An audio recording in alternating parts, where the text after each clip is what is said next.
بسم اللہ الرحمن الرحیم۔ اگلا کوشچن مائک نمبر 3 سے۔ আসসালামু আলাইকুম, আমার নাম স্বপ্না আছে। আমি বলছি কি যে আমাদের যে মন্দিরে পুজো করি, ঠিক আছে, তো আপনারা যে মক্কা শরীফ বলে ওখানে যে আপনারা যে নামাজ পড়েন ইটের মধ্যে, আপনারা ওখানে পড়ে আপনাদের নামাজ পড়ে কি উপকার হয়? इनका सवाल है कि जिस तरह से हम बुत परस्ती करते हैं, आप भी मक्के शरीफ में ईंटों की दीवार की बुत परस्ती ही तो करते हैं। बहन ने बहुत आम सवाल पूछा है कि आप जब बोलते हैं इस्लाम में बुत परस्ती हराम है, तो आप मक्का में जब जाते हैं, मक्का में भी आप संगे असवद काले पत्थर को या ईंट को पूजा करते हैं, तो क्या फर्क है? सवाल अच्छा है, आम है।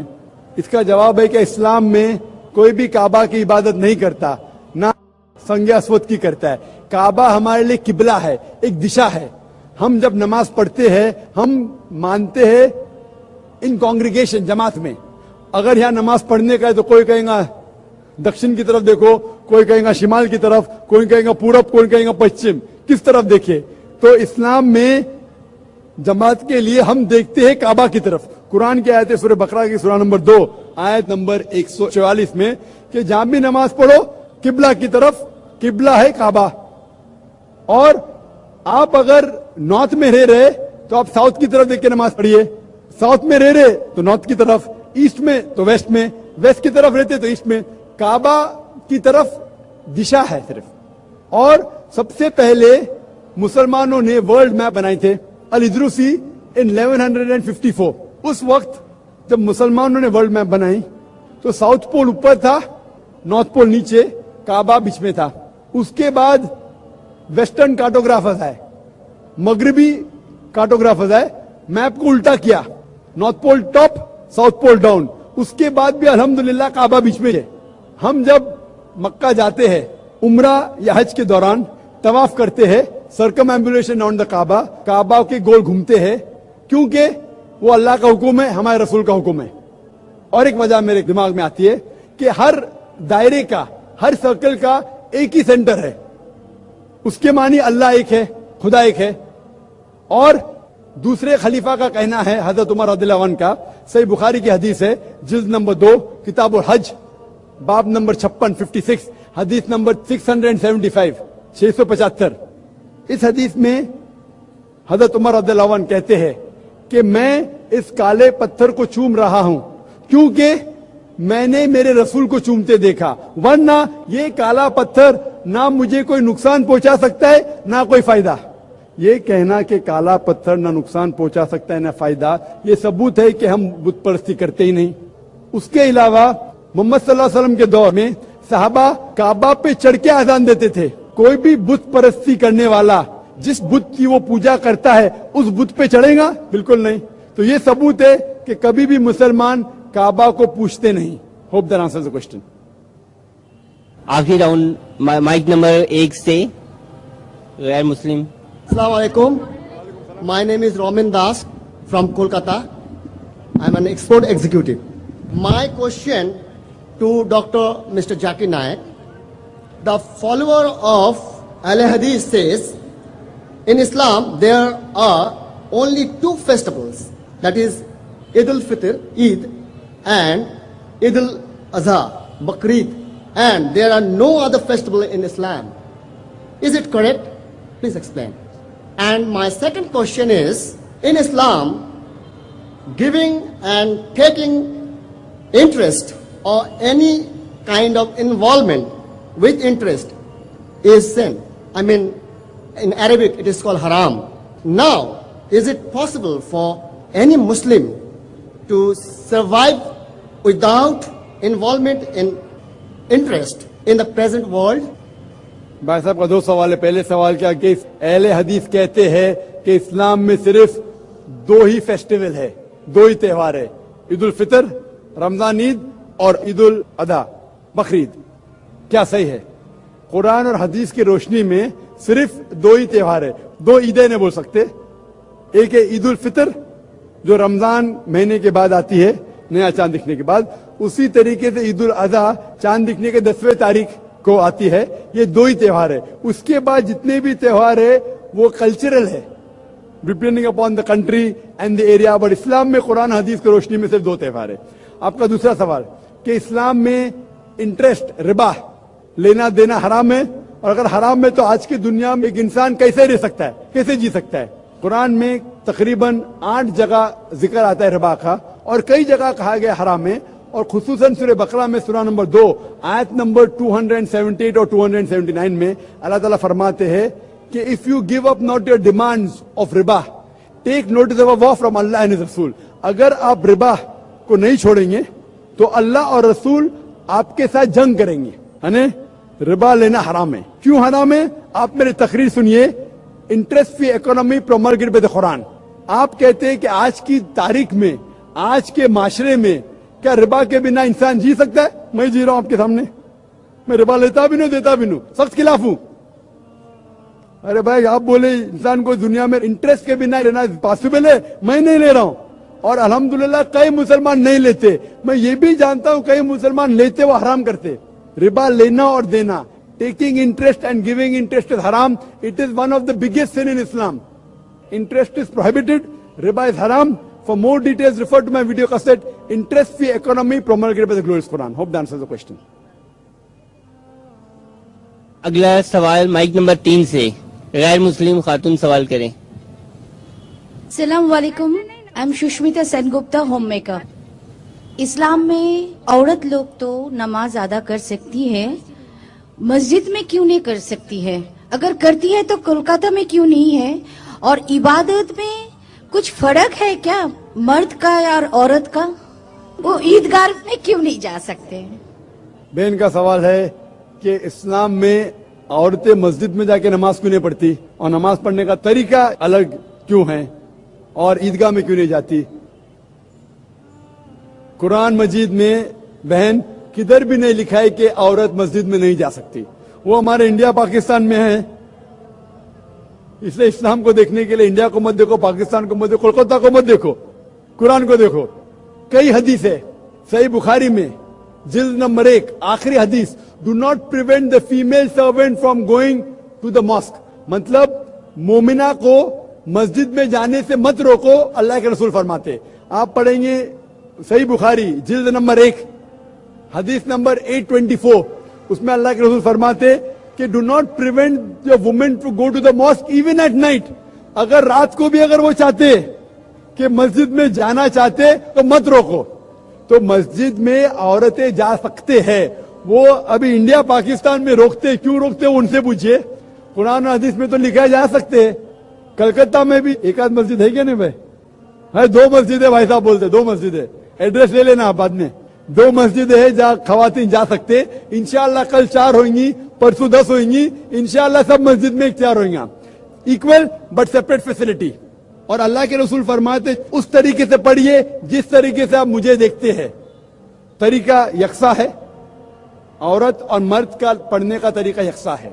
आपको दूसरा सवाल, ईदगाह में क्यों नहीं जाते? अल्लाह के रसूल की हदीस है कि जब आप ईद नमाज के लिए जाते हैं, अपने बीवी को भी लेके जाओ, बच्चों को भी लेके जाओ। अगर आपकी बीवी हैस में है फिर भी लेके जाओ।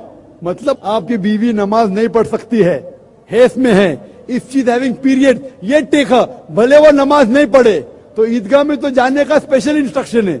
अगर हैस में फिर भी जा सकते, तो ये गलत फहमी है कि औरत मस्जिद में नहीं जाना चाहिए या औरत ईदगाह में नहीं जा सकते। ईदगाह में हैस के हालत में भी जा सकती, भले वो नमाज न पढ़े फिर भी जा सकती। Hope the answer the question. अगला सवाल माइक नंबर 1 से। I'm Dr. Vivek Kumar Tiwari. I'm a dentist by profession. Thank you, Dr. Zakir, for such a nice presentation. आपने आज यहाँ पे जो इस्लाम में खलातीन की पोजीशन की बात की, आपने कहा कि मर्दों को और औरतों को इस्लाम में बराबर का दर्जा दिया गया है। तो मैं आपसे ये जानना चाहूंगा कि एक शादीशुदा औरत अगर अपने शौहर से तलाक लेना चाहती है या उसको तलाक देना चाहती है, तो उसको कितना हक इस्लाम ने दिया है? What are the rights provided by Islam to a woman for giving divorce to her husband? भाई का सवाल है कि इस्लाम में खवातीन का कितना हक है कि वो अपने शोहर को डिवोर्स दे सके। डिवोर्स के अगर आप अलग तरीके देखेंगे इन नटशेल, एक है by mutual consent of husband and wife. दोनों अगर चाहते हैं कि अलग हो जाए तो हो सकते हैं. तरीका मैं बता दिया हूं, तरीका तो पहले बता दिया हूं, लेकिन कितने डिफरेंट स्टाइल्स. तरीका तो एक ही है, लेकिन अगर मियाँ बीवी राजी है या नाराजी है उसके 5 तरीके. पहला है कि मियाँ बीवी राजी तो प्रॉब्लम ही नहीं. दूसरा तरीका शोहर देना चाहता है अपने तरफ से तो उसको इख्तियार है. तीसरा, अगर निकाहनामा में लिखा हुआ है कि औरत बीवी भी देना चाहती तो दे सकती है तो वो भी दे सकती है एक तरफा, लेकिन उसको इख्तियार जब होगा शादी के वक्त. इस्लाम इजाजत देता है कि शादी के वक्त आप कोई भी कॉन्ट्रैक्ट कर सके तो जायज है, जायज कॉन्ट्रैक्ट. मिसाल के तौर पे आप ये नहीं कह सकती जो फर्ज है वो आप नहीं कह सकती का शोर नहीं करना चाहिए, नमाज पढ़ना फर्ज है, वो नहीं लिख सकती मेरा शोर नमाज नहीं पढ़ना चाहिए, वो जायज नहीं. मिसाल के तौर पे जो हराम है वो नहीं कह सकती, शराब पीना हराम है, वो ये नहीं कह सकती कि मेरे शोहर को शराब पीना चाहिए, अलाउड नहीं. लेकिन जो ऑप्शनल है, जो मुबाह है, मिसाल के तौर पे तलाक देने का हक मर्द का है, तो ये हक अगर मर्द बोलता है कि मैं मेरी बीवी को देता हूं, इसे कहते हैं तलाक तहफीज या इस्मा, ये इजाजत है. अगर शादी के निकाहनामा में औरत कहती है कि मुझे भी हक होना चाहिए तलाक देने का, तो ये भी जायज है. तीसरा तरीका. चौथा तरीका, अगर निकाहनामा में औरत ने नहीं लिखा और अगर वो शोहर से अलग होना चाहती तो वो शोहर से कह सकती please I want to separate, मैं अलग होना चाहती हूं, और शोहर बोलेगा ठीक है आप मुझे नहीं चाहती, मैं आपको आजाद करता हूं. इसे कहते हैं खुला. और आखिरी तरीका, अगर बीवी ने नहीं लिखा निकाहनामा में कि वो तलाक दे सकती, या शोहर को कहने के बाद वो तलाक नहीं देता है, एक आखिरी तरीका है जिसे कहते हैं निकाह फस्क. अगर शोहर उस पे जुल्म कर रहा है, उसको हक नहीं दे रहा है, वो काजी के पास जाके निकाह फस्क कर सकती है. इसे कहते हैं नलिफिकेशन ऑफ मैरिज, निकाह फस्क. ये 5वां तरीका है. तो खवातीन के भी हुकूक है किस तरीके से वो शोहर से अलग हो सकते. Hope that answers the question. अस्सलाम वालेकुम, मैं रुखशी इलियास. मैं एक सवाल करना चाहती हूँ, specially because you're a doctor by profession. How do we Muslims justify marriage among cousins, specially in the light of the सूरह अल-अहज़ाब verse 50, where after mentioning the relations you can marry, it says this privilege for thee only, not for the rest of believers. बहन ने सवाल पूछा है कि इस्लाम में नजदीक के रिश्तेदार फर्स्ट कजिन को शादी करने की इजाजत क्यों है, और मैं डॉक्टर हूं तो मैं सवाल का जवाब अच्छी तरीके से दे सकूंगा. जो बहन का सवाल है कि इस्लाम में फर्स्ट कजिन चचाजाद भाई या बहन से शादी करने की इजाजत है, ये क्यों है. कुरान में जिस से मुमानियत है जो आपके लिए शादी में हराम है, उसका जिक्र कहा गया सूरह निसा में, सूरह नंबर 4 आयत नंबर 22, 23 और 24 में. मैंने पहले भी कहा हूं कि इस्लाम में कहा गया कि आप अपनी माँ से नहीं शादी कर सकते, आपकी बहन से नहीं, आपकी बेटी से नहीं, आपके भाई के बेटी से नहीं, आपके बहन के बेटी से नहीं, आपके वालदा के बहन से नहीं, आपके वालिद के बहन से नहीं, वगैरह वगैरह. इसके अंदर चचाजाद भाई और बहन का जिक्र नहीं है, तो क्यों अलाउड है. इसे कहते हैं कॉन्सैंग्यूनियस मैरिजेस, अंग्रेजी में कहते हैं कॉन्सैंग्यूनियस मैरिजेस. आज की साइंस जो कहती है कॉन्सैंग्यूनियस मैरिज से they can be genetic problems, लेकिन गौर किया जाएगा तो आज की साइंस ये कहती है कि अगर आप अपने सगे भाई या बहन से शादी करते हैं तो बहुत इम्कानात है कि देर में भी जेनेटिक प्रॉब्लम, आपको कई बीमारियां होंगी. आपका सगा भाई सगा बहन नहीं तो भी हो सकते, लेकिन चांसेस बहुत कम है. इस्लाम में चचाजाद भाई और चचाजाद बहन या फर्स्ट कजन से शादी करने की इजाजत है.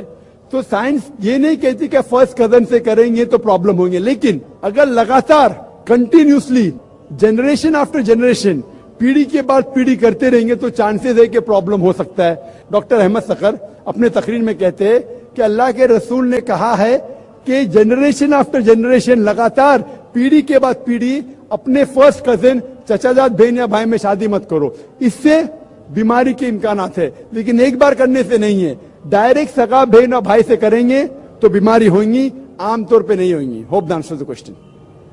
अगला सवाल माइक नंबर 3 से, आखिरी सवाल. अभी जो मैंने सवाल किया था मैं उसी की इस्लाह चाह रही थी. मैं आपका नाम जानना चाहता हूँ. रुखशी इलियास. जी आप मुसलमान हैं? जी हाँ पूछिए. जी, सूरह अल-अहज़ाब में वर्स नंबर 50 में जहां पर मेंशन किया गया है कि profit we have given you the opportunity to marry certain relations. اسی کے آخر میں لکھتے ہیں کہ a privilege for you only, not for the rest of believers. Can you please explain that? Why not for the rest of the believers and why only for the Prophet sallallahu alaihi wasallam? بہن کا سوال ہے جو سورہ احزاب کی سورہ number 33 کے آیتیں 50, 51, 52 میں لکھا ہوا ہے کہ محمد صلی اللہ علیہ وسلم کے لیے پریولیج کیوں ہے؟ کیونکہ وہ اللہ کے رسول تھے. محمد صلی اللہ علیہ وسلم if you see in سورہ احزاب سورہ نمبر 33 آیت نمبر 52 میں لکھا ہوا ہے you cannot marry any other woman except what you already have. Neither can you exchange even if the beauty allows you. تو محمد صلی اللہ علیہ وسلم کا درجہ ایک الگ تھا. جب یہ آیت نازل ہوئی کہ آپ 4 سے زیادہ بیوی نہیں رکھ سکتے, محمد صلی اللہ علیہ وسلم کے لیے اسپیشل اجازت تھی. کیوں؟ کیونکہ وہ اللہ کے رسول تھے. اور دوسری طرف اللہ کے رسول کی بیویوں سے کوئی بھی شادی نہیں کر سکتا کیونکہ وہ امہات المومن تھی. تو the rules اللہ میسنجر اور ان کے بیویوں کے لیے کچھ رولز ڈفرنٹ ہے because they were on a different level. تو اللہ کے رسول کو کہا گیا تھا کہ اگر ان سے 4 سے زیادہ بیوی تھی وہ رکھ سکتے تھے کیونکہ ان کے بیوی کو امہات المومن کہا گیا تھا, مدرز آف دا بلیورز, اسی لیے ان کے لیے رولز ڈفرنٹ تھا. وہ آپ پورے کانٹیکسٹ میں پڑھیں گے تو اور ڈیٹیلز آپ کو ملیں گے. Hope that answers the question. وآخر دعوانا الحمدللہ رب العالمین.